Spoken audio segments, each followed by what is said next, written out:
It is 2021 and we are talking about the Drop X Sennheiser HD6xx. Are these still the king?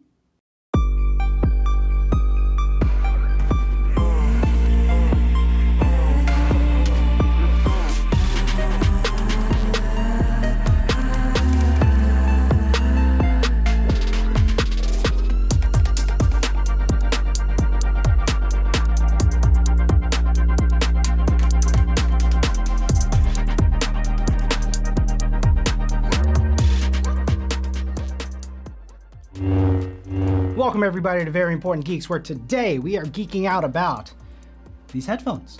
Now these headphones are a collaboration between Drop.com and Sennheiser, and they are the exact same spec-wise and almost look-wise to the HD650s, except they're half the price, sport a little bit of different badging, and a new colorway that is not really noticeable. So let's talk about what you get out of the box. First of all, you get the headphone cable, a laughably long 6-foot cable, which if you're just using this for your desk is going to be way too long. Coil it up on your arm, around your chair, and then plug them into your headphones.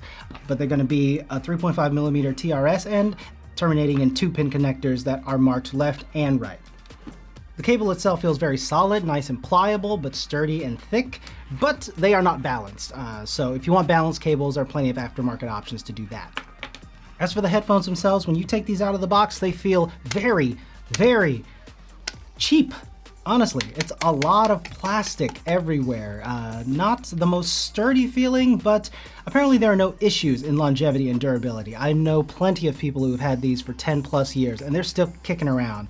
So build quality wise, I wouldn't worry about it.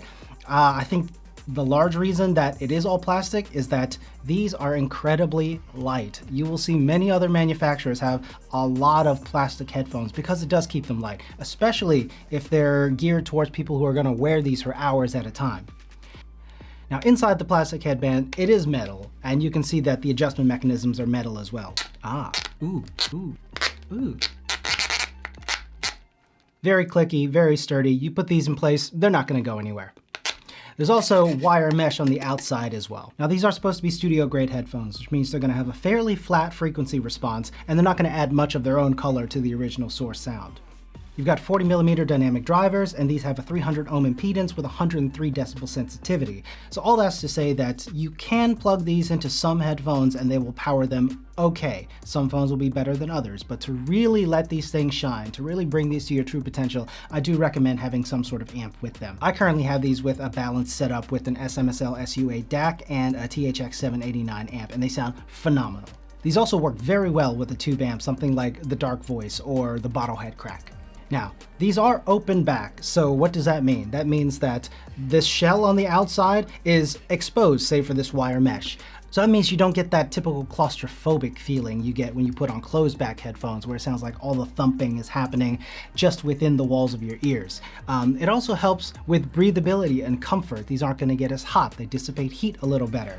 The downside is, because they are open back, noise leak is a big issue, so I wouldn't use these in some sort of shared environment like an office, not unless you want to share your music with everybody else. Now going back to that all plastic construction, that probably makes them a little bit cheaper to manufacture, a little bit cheaper for you. If you want much higher build quality, all metal construction, you're going to pay 4 or 5 times the price of these.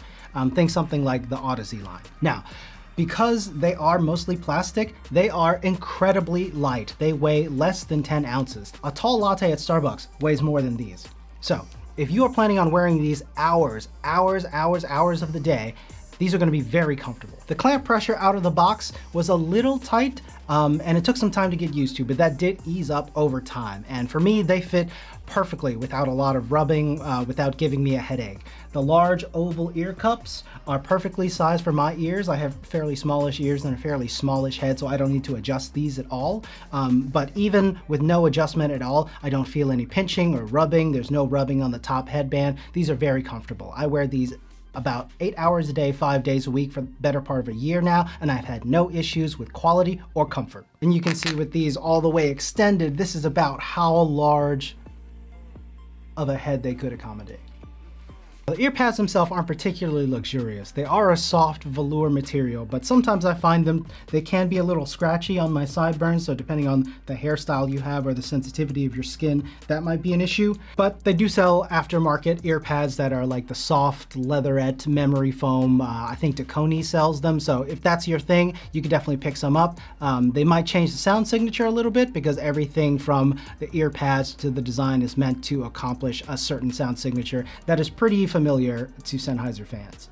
So with my balance set up on these and my PreSonus Era speakers, and you can find the review to those here or here, I forget where they are, but completes my entire audio setup. If you look at the frequency response, if that's something you care about, you'll find that it's fairly flat, but not completely flat. There is some roll off at the end for bass. These aren't particularly bass heavy, but the bass is fine. If you're used to a lot of bass, these may not be for you. But if you do like the Sennheiser sound, but you want a lot of bass or more bass, you could definitely EQ these to your liking. Soundstage is not going to be particularly wide or particularly tall. The sound never comes from really much further than sort of the front of your face and where the headphones are. Though imaging is really good. It's very easy to pick out what's coming from the right, the left, top, bottom, which actually make these good for gaming as well. So because I'm a gamer, I don't like having another set of headphones which are rather inferior sounding just for gaming and then these for listening. I would rather consolidate those into one set. So what am I going to do? This is the Antlion Mod Mic Bluetooth version. So it comes with magnets that you can attach to the sides of any headphone, and you're good to go. I'll be reviewing these a little bit later too. Now, how would I score these? For overall sound, I'd give it an 8. These are excellent sounding headphones, especially for the money. Trebles are going to be very good, very clear again, high but not harsh, so I give it a 7. Mid-range, I give it a 9. Some of the best mid-range out there. Bass, I'm going to give it a 6. Bass could be better, but for me, I'm not a bass head. Bass has been completely fine across the board. Comfort. Because they are light, because the ear pads are very large for my ears, and they're comfortable for me, I'm going to give these a 9. Portability, I'm gonna give a 3. These don't fold in any way, they don't twist, they don't fold flat. They are light, but they're not Bluetooth, they're wired. So this is not something that I would carry around every day, put it in my backpack and just pull out at a coffee shop or something. They are rather large and bulky, and they're honestly not the coolest looking. It's a fairly dated design in my opinion. Not super sexy. There are probably better options if looks are what you're going for, if those matter to you in a headphone. But my final thoughts on these. These are excellent and fun sounding. If you are not into very clinical listening, picking apart sounds, and you just want to relax and have a very good audiophile worthy set of headphones for around $200, you can't beat these. Long live the king. Well, that's going to wrap it up for this review. Let me know in the comments if you have a pair of these, or the 650s, or any of the Sennheiser lines, the 580 Jubilees, the 660s, maybe you have the 800s or 820s because you're a baller. Let me know. I'd love to hear from you. And if you like the content, go ahead and drop a like, drop a sub. We love to see it. And until next time, geek out.